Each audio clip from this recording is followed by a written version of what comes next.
Hi Shapeshifters, my name is Zakiya Harris and today we are going to talk about purging.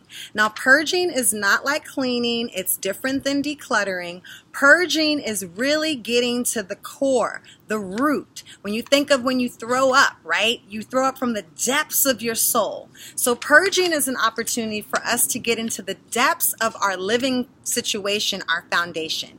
I have spent this entire weekend purging my home, going through every single item from a random fork to a belt to a shoe and really asking myself, do I love this item? Does this item represent the life that I want to live?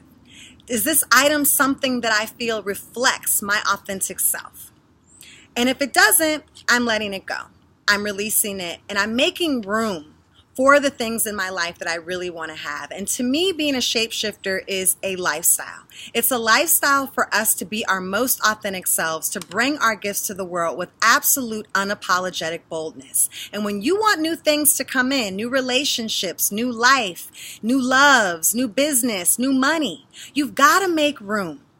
So I'm going to share with you 3 simple steps that you can take today to begin purging. Number 1, tune in. Tune in not to all the work that you have to do, right? Because I know when people think of purging, they're like, oh my God, I'm already stressed. I have all this anxiety. It's going to take me so long. But don't tune into the negative self-talk. Tune into, wow, what is my house going to look like when this is done? What is my life going to feel like when this is done? How much more time am I going to have to dedicate to my family and my business and my creative endeavors because I'm freeing up? What is it going to feel like to live such a simpler life so I have more time to do these things? Tune into that and invite yourself into asking some questions that are going to support you. Like I said, for me, my question is, do I love this? Is this in alignment with my most authentic self? Do I have the courage to release it? Tune into the questions and the feeling, because life is all about feeling. Like I said, we create our future in the present. So tune into the feelings that you want to have when this purge is over and use that vibrational momentum to carry you through your purge.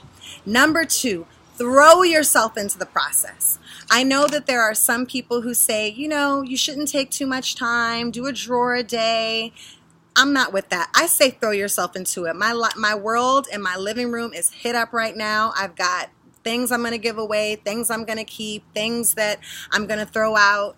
And I've thrown myself into the process. I've thrown myself into the process of going through, doing a personal inventory of my life so I can really take a look at each item.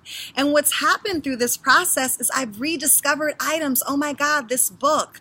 Or I found a beautiful container that my grandmother gave me before she died. She's an ancestor now. And I had been ignoring this container. And it's this beautiful shell box. And it was all dusty. It was like hidden.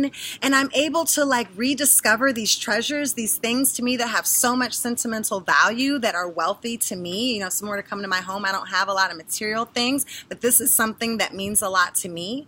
And then there's also items that I've looked at and it's like, why do I even have this? I can let this go. But I'm thrusting myself into the process of this purge. And what we need to remember is that everything in the physical realm has an emotional equivalent in the metaphysical realm. So even though you don't see it, when you're telling the universe that you're throwing yourself into a process of honoring all the things that you love and of getting rid of the things that you don't, you're going to see changes in your life in the physical realm. Because you're freeing up the space. You're sending very, very clear messages to the universe about what you love and what you want more of, and you're feeling good because you're tuned into those feelings, as well as what you don't. And so the universe is like, oh, word, that's what you want? Let me give you more of that. That's what you're not feeling? You're letting go of that? Let me support you in releasing more of that out of your life. So remember, throw yourself into the process. And lastly, trust. Trust that there is never any lack in the universe. Trust that you're not going to get rid of something that you really, really need. Trust that if you need it again, you're going to have the resources and the finances to get it again. And trust the process. And trust is something that is in the realm of what you can't see. Trust is something that you just have to surrender to. But trust is going to give you the power to really continue your purge in the most impactful way possible. So 3 steps again for purging. Tune in, throw yourself into it, and trust the process. This is the perfect time to be purging in your life right now. We are getting ready to go into a Mercury in retrograde. Mercury is the planet that rules communication, and so Mercury in retrograde is an opportunity to do anything that begins with the letters R-E. Review, revise, record, redefine, redesign, right? And so going over your home, reviewing all of these items in your home is the perfect thing to do during a Mercury in retrograde. And this is really important, shapeshifters, because we're gearing up to embrace the fall. The fall equinox is coming in September. As you all know, we're going to be doing another chakra challenge. I'm going to be doing some live events for those of you who are in Oakland, California, and we got work to do. So let's get it in. So more to come, but until then, keep shifting. Peace.